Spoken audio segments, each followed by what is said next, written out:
Okay there, singing world. This video will offer Italian pronunciation help for the aria Lascia pianga by Handel.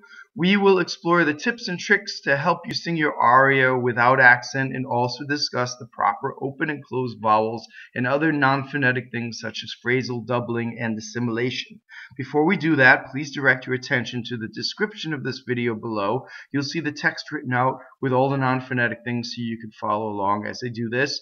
It has all the open vowels, the phrasal doublings, and the assimilation. Besides that, there are links to my various websites, my Facebook fan page, and to the pronunciation dictionary by Rai. You can follow the link below or type in Rai Dizionario, or it's R-A-I-D-O-P. It should go to the site. You can plug in any word, and there's a playback button. You can hear that word pronounced by a native Italian speaker. Besides that, it shows you where all the open and closed vowels are. And the thing I love about it the most, it acknowledges the existence of non-phonetic Italian, such as phrasal doubling and assimilation. So what they'll do there is they'll have a whole line of text with the playback button, and you can see all of that in action as a native Italian speaker reads it back to you. I strongly suggest you check it out. I've been using it for years. It's a great site, great, tremendous resource. Okay, so let's do our aria for this video. First, I'll read the entire text, and then we'll examine everything word by word. When I examine it word by word, we'll go through and look for all of the tips to get you to finally tune your Italian pronunciation, and also we'll go over the commonly done mistakes, things I've heard in auditions or in performance. Okay, so here's the whole text. Lascia ch'io pianga, mia cruda sɔrte, e che sospiri, la libertà. Il duɔlo iŋfranga, queste ritɔrte, de miɛi martiri, sol per pietà. So it's a very short text. So let's go word by word now. So the first word, lascia, is from the infinitive lasciare, to leave, or to let in this case. What happens is you have SCI, which is pronounced she, and in Italian this is already a double consonant. So when you speak, you can say lascia, but you see how strong the sh is. You actually have to actively do the sh. You can't just let it go as we do in English, which would be a little more involuntary. We just go lascia, lascia. See, no, in Italian it's lascia. Lascia, right? You really do the sh. You mean to do it, right? Now, when I speak, I can whoosh a little bit on the first syllable like this, lascia, right? Lascia. But when we sing, we have to make sure that the first note is completely ah. So when you're singing la-sha, not la-sha, you see what I mean? So you have to actually separate. Lascia. Okay, so that's that. The I is only there to make the sh, make it soft. Next, ch'io, io, right? Io is io, I, the word for I. It's two distinct vowels. The e getting most of the stress, right? Io. Okay, so you may see a lot of times that's words written on one note, and you have to actually sing two notes to do it. Pianga. Anga. Now what happens to the N? The GA is hard because it's GA. GIA would be ja, right? So ga is hard, right? So when we make ga, we do that with the middle of our tongue, and the N goes right up to that G, right? So pianga. So the middle of the tongue. We don't make it at the end with the tip of our tongue. Pianga, because then we end up with the shadow vowel. Pianga. So if I did the tip of my tongue, I'd have to release my tongue, and in order to sing legato, I have to put some sort of vowel going, and that ends in the shadow vowel. Okay? And then PIA is another semi-vowel, right? So I is E, right? It's always E, even in this case, but it goes by so fast, it's a semi-vowel. Pianga, right? So here's the other tip. If we're English speakers, we say, oh yeah, that's a Y, right? So pianga. So we do a Y down here, like yoke, yen, right? Yes. But in Italian it says yes from the E position. Yes, you see? Pianga. So if you think about an E, now you don't actually say an E, it just goes by fast, because it makes a semivowel. Pianga, pianga versus yes, pianga. Not down there, okay? So up high, we're in the E position. Okay, going on. Mia, right? So mia, the accent is on the E, possessive pronouns. Everything, tuo, suo, mio, mia, right? Now often you'll see it on one note. You have to sing two notes. Next, cruda. So u and a are phonetic vowels. That means they're always u is always u and a is always a, right? Never harmonizing to anything. The r in this word rolls because it touches a consonant. Now the rule for rolled r versus flipped r. There are flipped r's. If you look in the next word, the next line, sospiri, the r is flipped. So the rule for rolled r and flipped r's is if an r touches a consonant, it rolls. Doesn't matter which side of the r it's on, it rolls. If it's surrounded by vowels, it flips. So look at the word sospiri. It's not sospiri. Okay, you see? So, and the other thing about r's is that they never influence a vowel.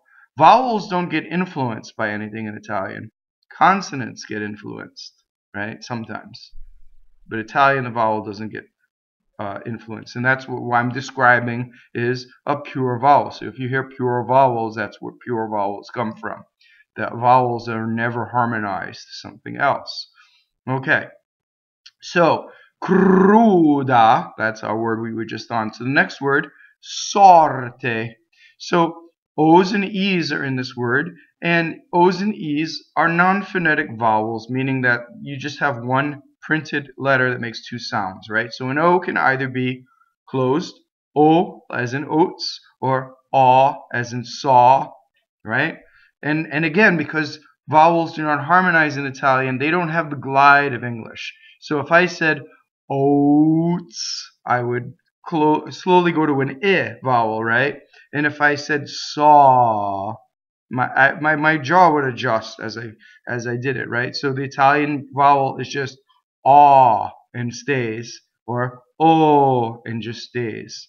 Okay? So in this case, we have an open O, and the symbol for open O is the broken circle. And then the final E of the word can either be pronounced A or A. So A as in hey, or A as in head. And in this case, it's pronounced A as in hey, right? So sɔrte. But notice it's not te, it's te. Sɔrte, right? So pure vowel. Okay, so notice also that the R in this word rolls because it touches a T. Going on. So now we have what is called strong monosyllables. So strong monosyllables make more non-phonetic things happening in Italian. So the word a, if it's followed by a word that starts with a consonant, it will cause the next word to have a double consonant at the beginning.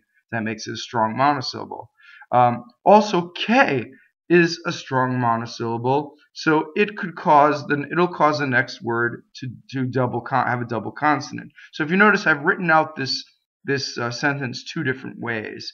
So if I spoke in Italian, there would be a double C and a double S, very slightly. In spoken, I would say e che sospiri. You see, e che sospiri. So double K sound and double S sound. Now when we sing, it's too much. So when you have two doubling words in a row, you pick one. So I've written out the sentence two different ways. So this is nice because you have a choice, right? So you can either say e che sospiri, or you could say e che sospiri. Okay? So it's easier to double the S. That happens almost automatically. So I put that one first. but you can pick whichever one you want. Now, the other thing to notice is that all the E's and the O's in this line are closed, right? It's either A or O, right? So, cche, sospiri. Now, how do I make a double K sound? Well, do I do two K's? Do I say K? No, I don't, right? I say K. So what happens exactly? I do a long A, I stop my vocal cords, stop phonation, there's a space. I go right up to the K without saying it, then I say the K. So here are all the steps, right?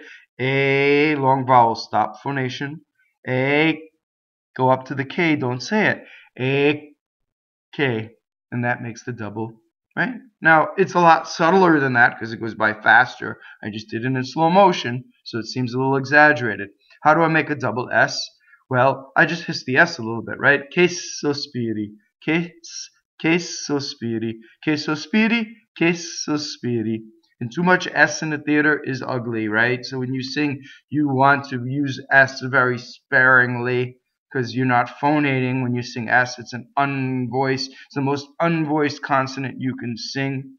Okay? So, sospiri. Now, here's another word, right? When I speak, I can say sospiri and then hiss the S. When I sing, I have to say sospiri. If I separated it for the three notes, not sospiri. No, see the S on the first note? Bad. So legato, sospiri. Not again, right? You don't want to hiss that S like that. The other thing is, remember we're talking about I was talking about vowels not harmonizing. What do we do when we have an R after a vowel in English? We harmonize the vowel to the R, right? So we say sospiri, right? Ooh, right? So we do that. So in this case, no, it's a flipped R, but yet E should be the same. That's our purity test. So we do E, and there's our flipped R. How exactly do we do a flipped R versus a rolled R? How do we do a rolled R? We do a rolled R with the tip of our tongue, right? So the tip of our tongue is like that, touching the ridge behind our teeth, like that. And then we make the helicopter sound, right? The flipped R is just one of those, right? So spiri, right? So if you have problems doing that, your tongue has to reach the ridge, has to be long enough to reach the ridge, otherwise you can't do it in the first place. But you can start off the flipped R with a D, sospiri, right? Which the tongue is too flat. It's like that, right? Now the tongue has to do that. Sospiri to make the flipped R. Okay? Going on. La is a weak monosyllable, right? So I hear Americans all the time doubling the L, right? La li. No, la li. So how do we do single L versus double L? I ask a lot of questions, right? Because we never ask ourselves. We just say do double L, do single L. But how do we do double L? Well, we do double L by holding our tongue in the L position on the roof of our mouth while our vocal cords go. Double L. That's all we need to do. So if I go la double L, la libertà, single L. See, I didn't allow it to remain in position. So if I go for just a second, double L. Now, this word was originally libertà, right? There was a day at the end of it, and it got cut off. That's why it ends in an accent, and it ends on the final stress, right? The final syllable is the stress. So let's talk about stress and accent in Italian words, because you can apply this to other arias. We have open and closed vowels, and you're probably wondering, when do I have to memorize them all, right? Or are there some rules? Well, yes and no. On unaccented syllables, they are all closed. All E's and O's are closed, right? So we know that the E in this word is closed because the accent is on the ah, right? The accent of the syllable is on the ah. Libertà.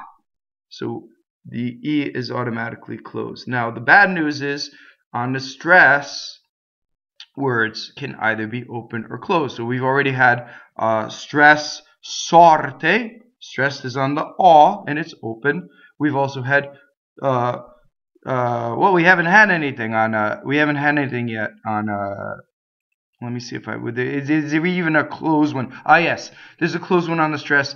Queste. You see, the stress is on the E, but it's closed. As opposed to sɔrte, the stress is on the O and it's open, right? So there are no rules for the stressed vowels. You have to memorize all of those. That's the bad news. Okay, so let's go on to the second part. il. Now notice that this L going into the D is going to double. We already learned how to do double L, so il duɔlo. You see, so the L sings right into the D. So now you have a semi-vowel. Whenever you have a UO, usually it's open. So it's duɔlo. So notice the stressed O is open. The unstressed, we know all the unstressed are closed. So it's open O, closed O. Okay, so now we have our only assimilation of the aria, and it's the N that's going to assimilate into the F. So watch my bottom lip as I say this word. Iŋfranga. Did you notice there were two N's in that word? Watch again. Iŋfranga. Watch one more time. I'll do it really slowly. Iŋfranga. So what happened? Exactly. Well, let's talk about the first N, and I have the IPA symbol for assimilation there. You're going to do an F. It's a fricative, right? It's done by your bottom lip while you blow air through your top teeth, right? So the N actually assimilates and disappears right into that. So iŋfranga. See what happened? It's right here. It never goes in the normal position. You know, usually I would say in, tip of my tongue. Instead, it's in. See, so there's a difference, right? So what if I were to get kind of dutiful or pedantic and put the N in my mouth? What would happen? Trying to sing legato, I would do this. Iŋfranga. So what would happen? I'd have to release my tongue from the tip, bring my bottom lip back up to make the F, and I'd have a shadow vowel. Again, not so desirable when I'm trying to sing legato. I have to have some vowel as I release my tongue. Inna, there it is, frango, right? Franga, right? So, you want the one where it just disappears, right? Iŋfranga, so efficient, straight ahead, train stays on the track, your resonance is there, your legato stays, right? Now, there's another way you can do it wrong, and that is to exaggerate it, right? So when I did the slow motion one, that you never want to show anybody that you're doing that, right, when you sing. So you don't want to hold that intonation. Iŋfranga. Not only are you going to look weird, right, you're going to sound weird, and it's going to sound really not elegant, right? So it's going to be iŋfranga. It goes by so fast you don't hear it, okay? So notice that the second N assimilates into the G with the middle of the tongue. Iŋfranga. So that's another assimilation, right? I don't tend to write those out because I think we just do those, right? But it's just good to talk about it, right? So iŋfranga. So not one N in that word is on the tip. So one's on the bottom lip, one is in the middle of the tongue. Okay, great. Queste, queste. So all of these words, questo, quella, they're closed E's on the stress. Queste. Okay, so it's A, right? You can practice. Let's talk about the QU at the beginning, which is really K, right? I hear singers singing with K, because in chorus, you know, you're told to go like really hard K's, right? That with air going through it. That doesn't happen in Italian, right? You have voiced and unvoiced consonants, right? So K is G unvoiced, right? So if you thought Queste, G, right? You're not going to sing it like that, but Queste versus Queste. You see, it's almost like I'm going to say a G, but then it's just unvoiced, right? It's not queste with the Q of English, right? So queste, queste. Okay, so remember that you're going to go just to the point where it's unvoiced, but almost voiced. So you can practice that. Ritɔrte. So notice that the O is open and the E is closed. The O is in the stress position. We're going to memorize it is open. The R rolls, it touches the T, and we know that the E is closed because everything in an unstressed position is closed. Okay, de is a closed, right? And it does not double in this case because it's a contracted word. Miɛi. Okay, so now you have an open E surrounded by semi-vowels, right? And if you practice this properly, don't think about a Y again. It's E, A, E, right? Now, the E's are not going to be that slow, but you have to go to those positions. Miɛi. You see how much? And there's a lot of flesh, and it goes around, right? Miɛi, miɛi, like that. Okay, martiri. Two different R's in this word, right? You have mar, touching the T, tiri, flipped R. Martiri. Now, with the 3 vowels in this, you can do what I call a purity test, right? Make sure that your consonants are not influencing your vowels, right? Just practice the vowels. A, E, E. Now connect them without glottals. A, E, martiri. So the vowel flow only stops for the rolled R, and the rest it goes. Going on. Sol, right? So this is going to touch to the P, the L. Sol, right? Tip of the tongue. Per, does not rhyme with the fruit. Per, pe, r. Another purity test, right? So think A, pe, r, per. And now you have it. Pietà. Okay, pietà used to be pietade, and it's truncated. So a lot of words you see with the truncated, the a accent at the end, were a noun. Cittade, city. Pietade, pity. Beltade, beautifulness, beauty, right? Beautifulness. Well, that's the way you say it in Italian, right? So sol per pietà. So now let's read the whole poem again, going for the rhyme and the long phrases. Now that we've practiced word by word.